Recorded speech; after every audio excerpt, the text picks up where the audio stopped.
ಬದುಕು ಅಂದ್ರೆ ಹಾಗೆ, ಸುಖ ದುಃಖ ಲಾಭ ನಷ್ಟ, ಒಳ್ಳೆಯವರು ಕೆಟ್ಟವರು ಇದೆಲ್ಲವೂ ಕೂಡ ನಮ್ಮ ಬದುಕಲ್ಲಿ ಸಾಗರದ ಅಲೆಗಳ ತರ ಒಂದಾದ್ಮೇಲೊಂದು ಬರ್ತಾ ಇರ್ತವೆ. ಅದನ್ನು ಸರಿಯಾಗಿ ಎದುರಿಸೋಕೆ ನಾವು ಸಾಧ್ಯವಾಗದೆ ಹೋದರೆ ಬಿದ್ದು ಹೋಗ್ಬಿಡ್ತೀವಿ.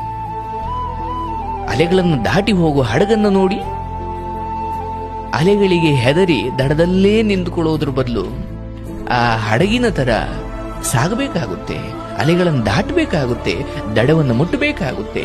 ಜೀವನವೂ ಹಾಗೆ. ಏನೋ ಕೆಲವೊಬ್ಬರು ಪರಿಚಯ ಆಗ್ತಾರೆ, ಆರಂಭದಲ್ಲಿ ಒಳ್ಳೆಯವರು ಅನ್ಸ್ತಾರೆ, ಆಮೇಲೆ ಏನೋ ಕೆಟ್ಟದ್ದು ಅನ್ಸ್ಬಿಡುತ್ತೆ. ಬಿಡಿ, ಬೇಡ, ಅವರ ಬಗ್ಗೆ ತಲೆಗೆಡಿಸ್ಕೊಳ್ಳೋದೇ ಬೇಡ. ಎಲ್ಲರ ಜೀವನದಲ್ಲೂ ಈಗ ಹಾಗಿರುತ್ತೆ.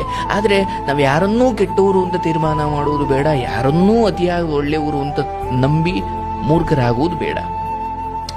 ಎಲ್ಲರೂ ಅವರವರ ಪಾಲಿಗೆ ಅವರವರ ವರ್ತನೆಗೆ ತಕ್ಕಂತೆ ಬದುಕುತ್ತಾ ಇದ್ದಾರೆ ಸ್ವಾಮಿ. ಹಾಗೆ ಜೀವನವೂ ಕೂಡ ಕತ್ತಲಿನಿಂದ ಬೆಳಕಿನೆಡೆಗೆ ಹೋಗುವ ಜೀವನ ನಮ್ಮದಾಗಬೇಕು. ಅದಕ್ಕೆ ಹೇಳ್ತಾರಲ್ಲ, ಅಸತೋಮ ಸದ್ಗಮಯ ತಮಸೋಮ ಜ್ಯೋತಿರ್ಗಮಯ ಮೃತ್ಯೋರ್ಮ ಅಮೃತಂ ಗಮಯ.